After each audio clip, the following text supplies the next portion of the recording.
Welcome, everybody. Today I want to share with you how you can actually get clients. These are 11 steps. My name is John Patrick Mueller. I used to be a monk, meditation teacher, launched my own agency and spiritual coaching program. I've made $10, $40, $50,000 months, and I'd love to help you do the same.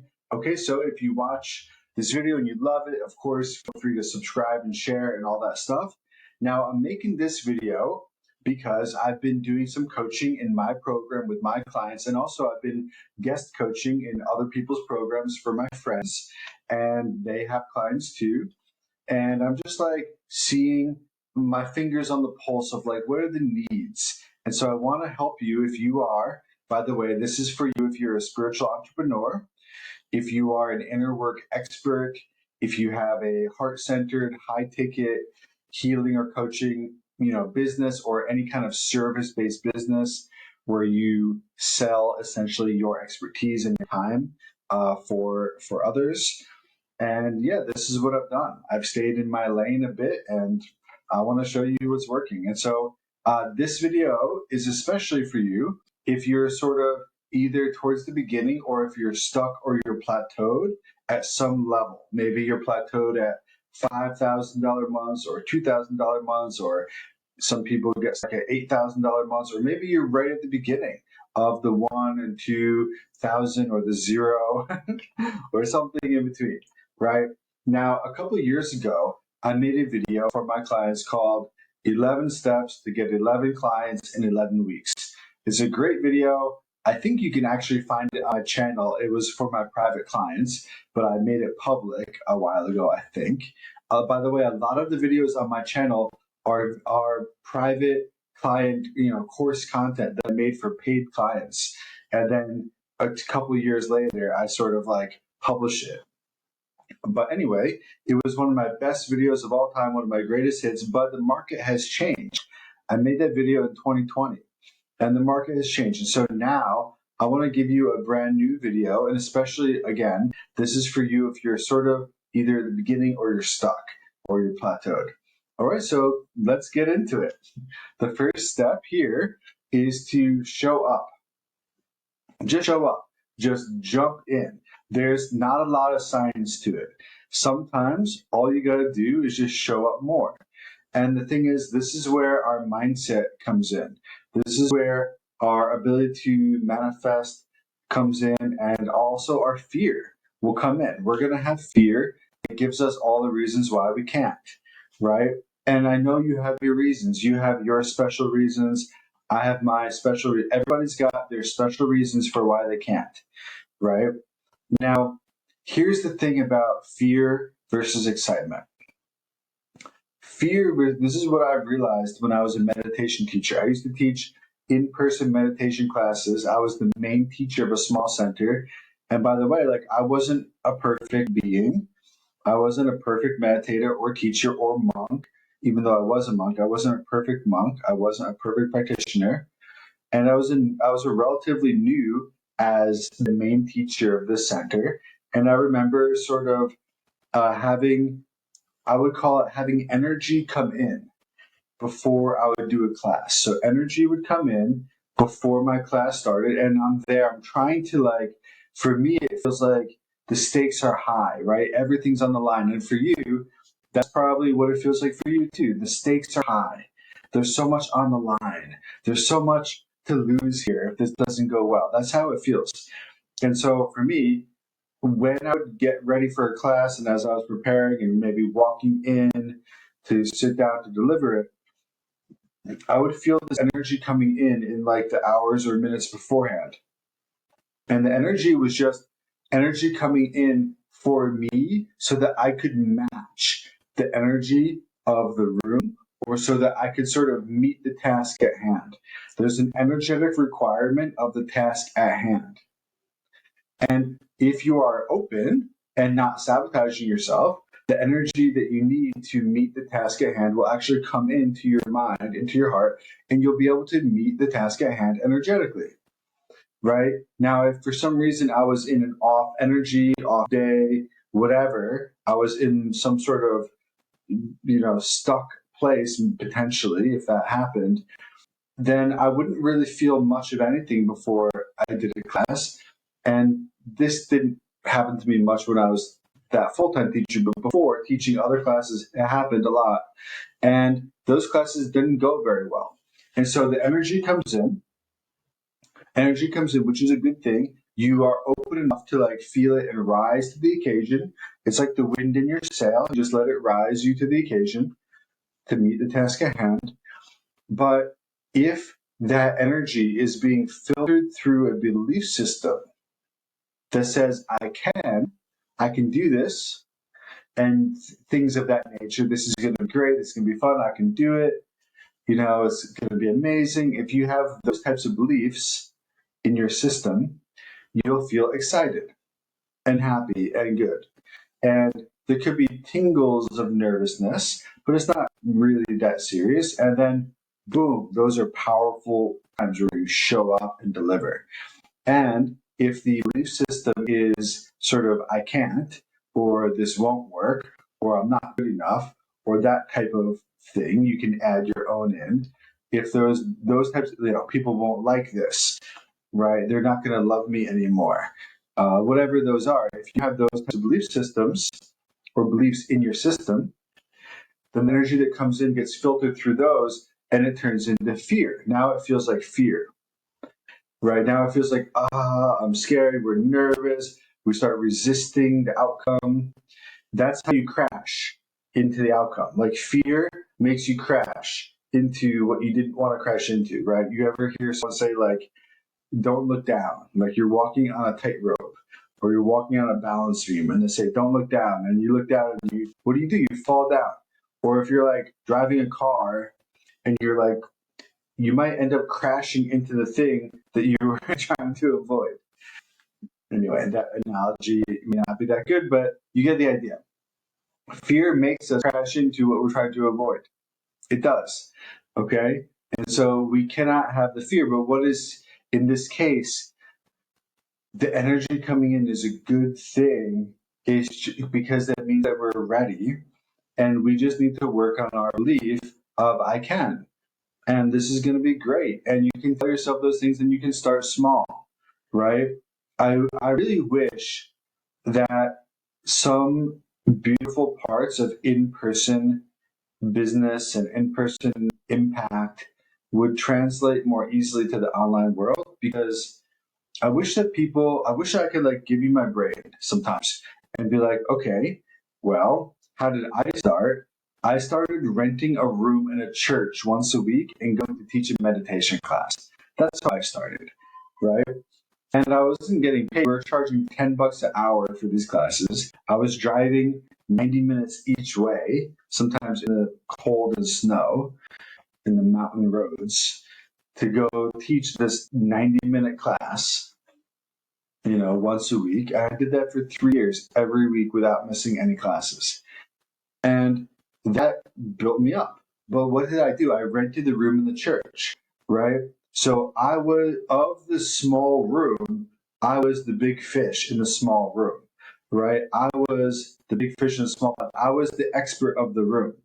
And we need to create scenarios for ourselves online too, where we are the big fish in the small pond. We have to do that, right? It can feel very overwhelming online to feel like, man, there's such a big ocean out here, right? And there's all these great leaders and teachers. But that's not how life is. Life isn't like that. People aren't thinking about all those people. Like, if I see you show up, I don't compare you to Tony Robbins immediately. I just see a person and I try to get what I can, right? And if I want more, I try to get more. Pretty easy. And so, yes, when we're learning, we should try to be the small fish in the big pond. But when we're showing up and delivering, we should position ourselves as the big fish in the small pond, right? And you need to find what's your room in the church, right? What's your room that you can rent? What's your tiny little room where you got 10, 12 people there and you can change their lives? And if you can start doing that online, it'll build confidence and it'll build testimonials and it'll build an audience of people who love you and who would buy more, right? Who are the people who are going to buy your one-to-one program? Probably people who have received something valuable from you in a low commitment type of way, right? We're going to get to the commitment later in number 6. But we need to give people, it's like you're going on dates with someone. Like if you go on a date with a girl or a guy, you don't try to get married before you go get coffee, right? You don't try to move in together before you get dinner. Does that make sense? You don't try to like have a kid together before you like go in the park and do something fun. Like, does that make sense? We need to find low commitment ways of doing things with somebody to test the relationship out to see if both parties feel like it's a win. If both parties feel like it's a win, then you can take the next step, and you can take the next step, and you can take the next step. And that's all marketing is online, is giving people low commitment ways to interact with us and receive value. And if we both feel like we're getting something from it, then we're good, right? So that means you can give value in a way that's free. You can give value in a way that's 50 or $100. You can give value in a way that's 300 to $500. You can give value in a way that's 1,000 to 3,000. You can like create these little steps for people. And I'm not suggesting to have all those steps. What I'm suggesting is just part of my business coaching mind is catching myself right now. Like that, it doesn't work to have all the steps generally. And so you go, anyway, we'll get to the strategy later. But just as an analogy, just so far, just so you can get a picture, you need to create a low commitment way for people to receive from you and charge what it's worth. And then from there, you can sell people into the main thing that you got, whatever your core offer is, right? It could be a 3-month or a 6-month or a 12-month thing. Does that make sense? It's still not getting married and having kids. It's just 3, 6, or 12 months or something like that. And so you can sell that directly from a low price thing, a free thing, a $50 thing, whatever. Okay, I'm going to try not to do too much strategy right now. So show up. Now, a lot of us, how much could you be showing up is at this level. How much, that's could. How much would your business benefit from you showing up is at this level. How much are you showing up? Right? And so your business would benefit from showing up this much, and you could get yourself to do this much, whatever that level is. Let's call that 10. What are you at 10? Are you a 0 out of 10? Are you a 1 out of 10? Are you 2.5 out of 10? How much are you showing up compared to what you could and what your business would benefit from? Okay, so that's number 1. Show up. Don't make it complicated, right? You don't need, like, if you're learning how to play sports, you don't need an instruction manual before you go play sports. You just need to go out there and go, right? If you're going to play backyard pickup football with your friends, you don't need someone to like pull you aside and coach you. Like, right, here's the plan. You just get in there and go play. Honestly, when my teacher talked to me about teaching meditation classes, he said he knew I wanted to get good at it. And he's like, the best way to get good at teaching meditation classes is to teach meditation classes, right? It's like, how do you get good at doing the thing? You do the thing. How do you show up in your best way? You just show up now until eventually you're at your best. There's no downside, and the fear isn't real. The fear, I have a whole nother video on fear. If you want the course on, I have a whole course I made about overcoming fear. It's free. If you want this course, just look in the description below, and I'll give you this course completely free, actually. All right. So number 2, talk about what we do. Kind of sounds obvious, but a lot of us either don't show up or we don't talk about what we do, right? Some people do show up, but they never talk about what they do.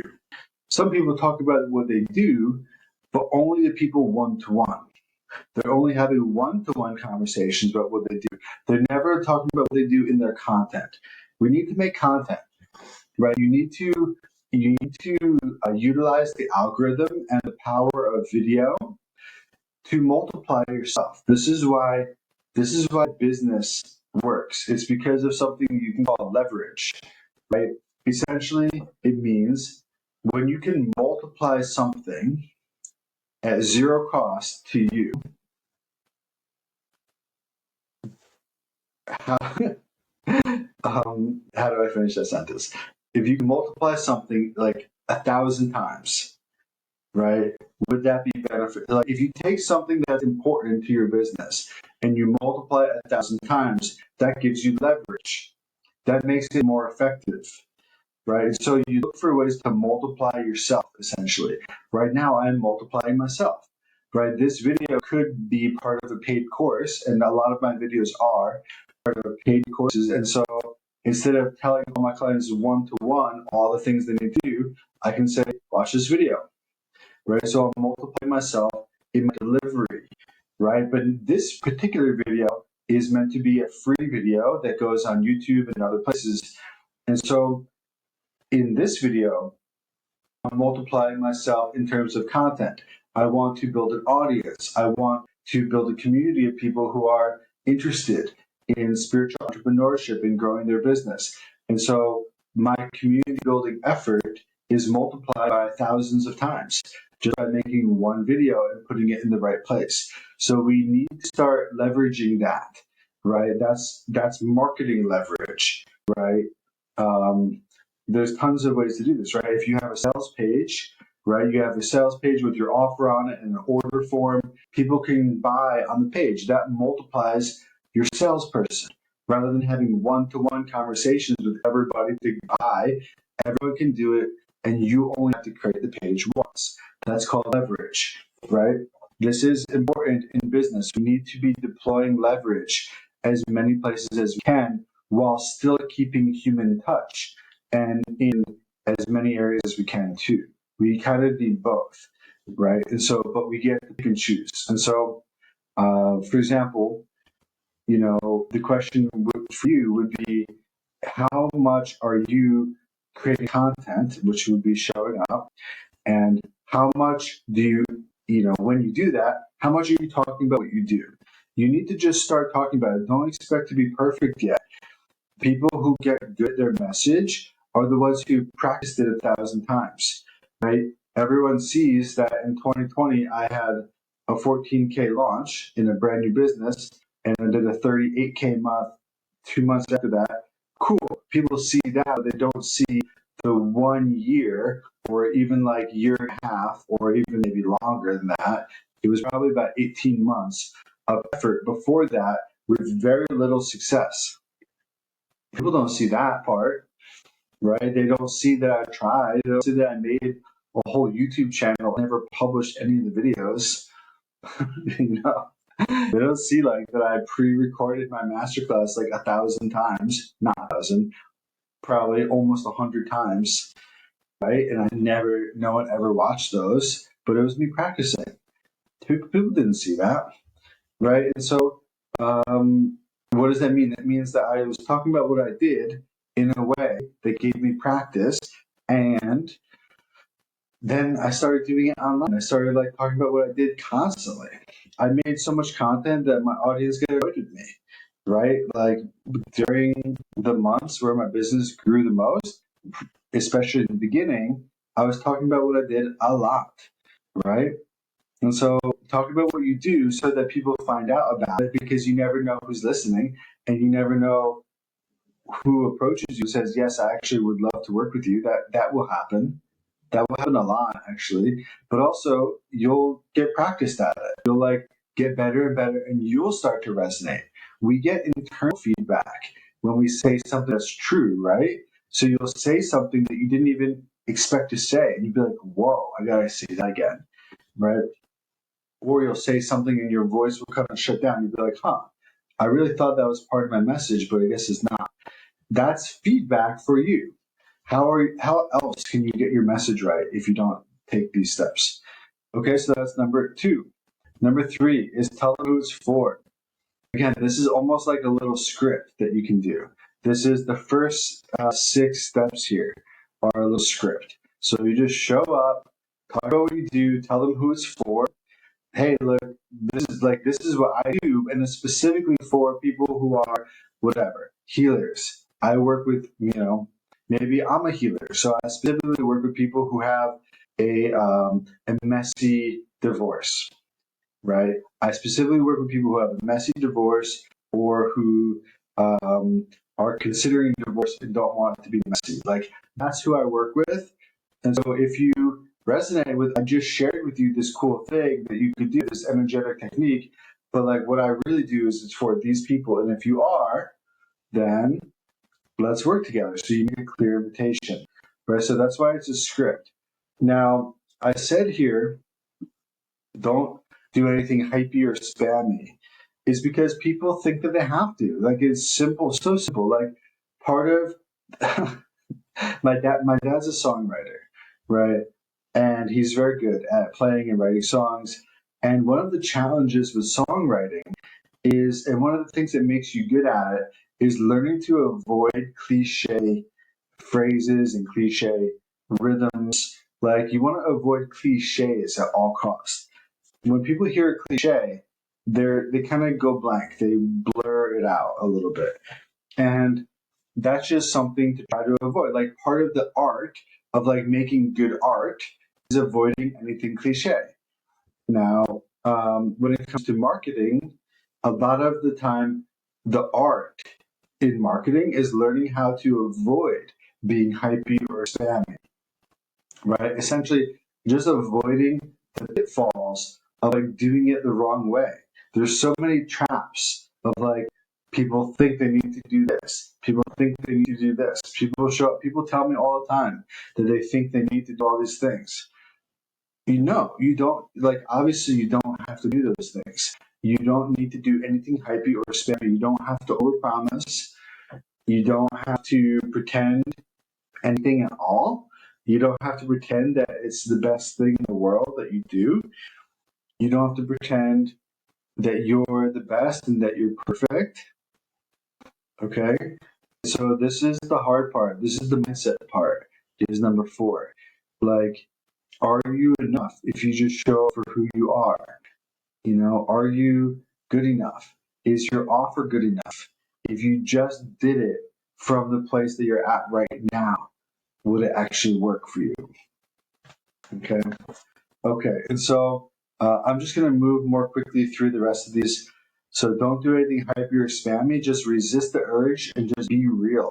Imagine that you are sitting with family and friends at the dinner table.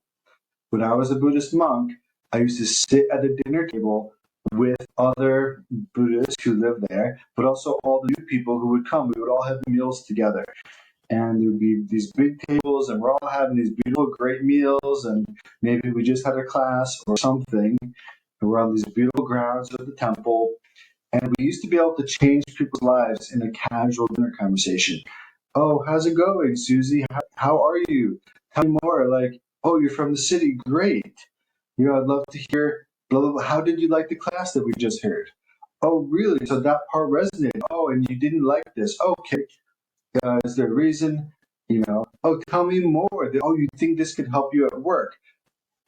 What do you do for work? Like, you can have conversations with people that are super, super casual. And if you're deeply connected to the truth, you can literally change their life in a casual conversation where they felt they're just talking to a friend at a table. You just you just pulled out some magic tricks and changed their life with whatever you said. That is my experience, and we can do that too. So whenever I would teach meditation classes, I would try to mentally create a scenario where I'm just having dinner with family and friends. And I'm just having a light conversation with family and friends, and this is what we're talking about. It actually works really well when you do it that way. So that is to say, you want to find a style that's realistic and that is authentic, and that is, I would say, casual and real. You do those things instead of anything that you don't have to do that you think you might have to do, and you don't have to be weird about it. All right. And so number 5 is you make a clear invitation. If someone's interested, all they need is a clear invitation to take the next step. For example, before I told you, hey, look, I have a free course on overcoming fear. If you want to go below, very clear invitation. I was going to say, hey, if you're resonating with this, if you're a spiritual entrepreneur and you're looking to make consistent, more impact and more income with more ease, right? Getting to 8, 10, 12, 20, 30K months or whatever you want to do. If you're interested in doing that, then me and my team would love to help you. We have a whole program that is designed just for you. It's only for spiritual entrepreneurs who have a service-based business and who want to do either high ticket or medium ticket. We would love to help you. And so if you're interested, just click below, book a call. I have a free video that I only give to private clients. It's free now. Click below and you can get it, and then you can schedule a call from that page. If you want, I'll put that link as the second link below. So go there now if you're interested, right? So if I say that, it's a very clear invitation, and it may have sounded interesting, and it may have been, I don't know if it was influential, but it may have been an effective invitation, but it wasn't hypey or spammy, right? It was pretty casual. So you want to find a way to do it that feels real to you, and you make the clear invitation, okay? Number 6 is we want to offer value even for those who can't commit. So like I said, there's a video. I didn't say book a call as my calendar link below. I said I have a video on the page that I made for private clients that you can have for free, right?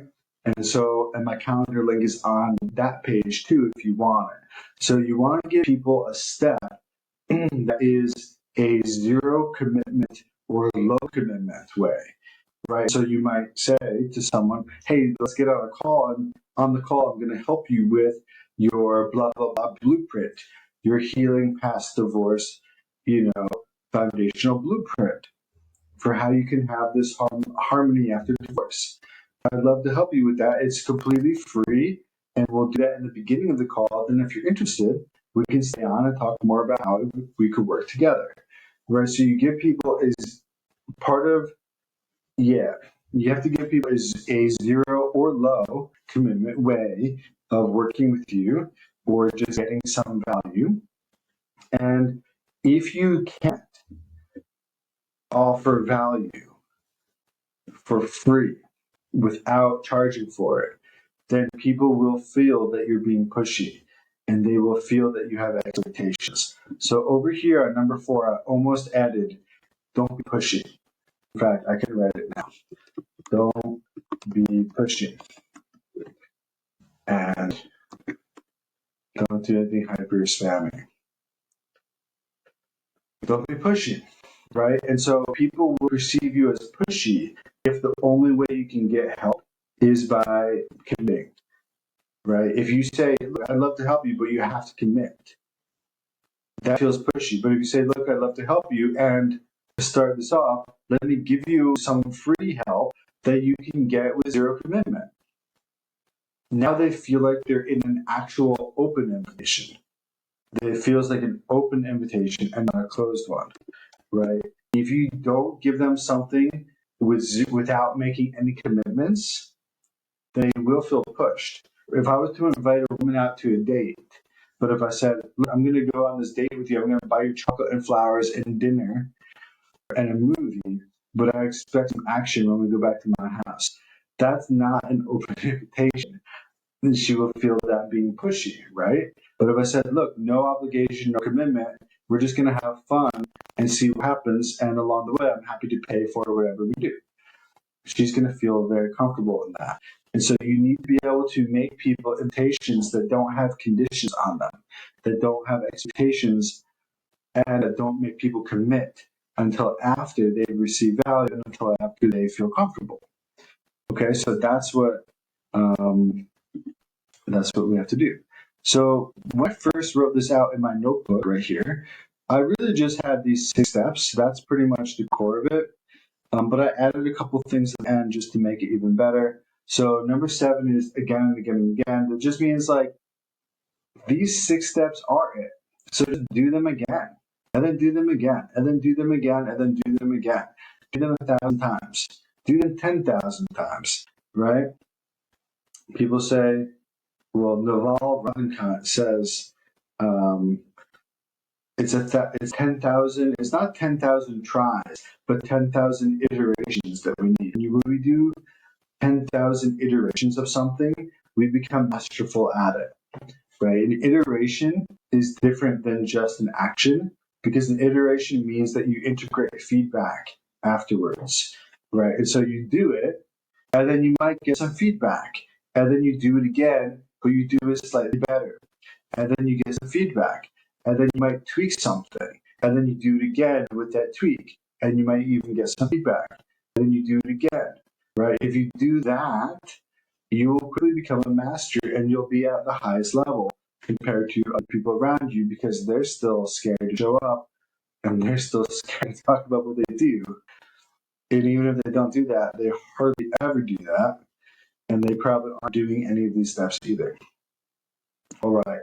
And so number 8 is to combine these 4 things together to make it even more potent. So you need to think about what are your strengths. A lot of us have strengths and we just don't flex them. Society's conditioned us to be scared, weak little beings who are afraid of our power. A lot of us are just timid and we don't want to offend anybody. We think that everybody's a pussycat and they're just so sensitive and that they'll just feel bad if we shine too bright, or they'll feel bad if we flex our strength. But why?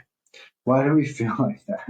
It's because of society. It just teaches us everyone is trying to dumb everyone down and make everyone an average of each other. Right? There's a trending line towards average in society. And everything is trying to make us average. If we want to become above average, we need to break away from the pack, right? And when you break away from the pack, you have to use your strengths and you have to release the need to please others and you have to release the concern about others getting their feelings hurt for us just being in our strength, right? Like, what do you call it? If someone shines their light and then other person feels bad and then you just dim yourself down. Like that's not helping anybody, including that person. You're just fluffing the insecurity of one person and then you're ruining the chance for other people to receive your light and you're ruining your own chance to shine. That doesn't work. Okay, so that's my little pep talk, but the main point is be in your strengths, figure out your strengths, learn your strengths, love your strengths, use your strengths all the time because they're going to get you ahead. Shine your light really, really bright because that's going to get you noticed, right? And the truth is, we do have to become well above average if you want your results to be above average. You need your path. Your path is what leads to your results. Actions are your path. Actions are your path. This is Buddhism. This is karma, right? Karma is a Sanskrit word that means what? It means action. And it refers to the relationship between causes, which are actions, and effects, which are experiences. Okay? So our path is our actions, and our results are our experiences. They're the effects. And if you want your effects to be above average, you need your path to be above average. If you want your results to be extraordinary, your path must be extraordinary, which means your actions must be extraordinary, which means you have like extraordinary, like well divorced from ordinary. Like ordinary is what most people do, and then you're like way up here doing something different, right? That's the truth of it. That is the truth. If we don't like that, you can just work at McDonald's and you can just be average. That's fine too, right? But if you want to be above average, you have to be okay with acting in a way that is above average because that's where results come from, is your own actions. Okay, so how do you do that? Well, one thing you need is your own strengths. You need to flex your strengths, strive with your strengths, thrive by using your strengths, and don't be afraid of the fact that that will separate you from the pack. That's a good thing.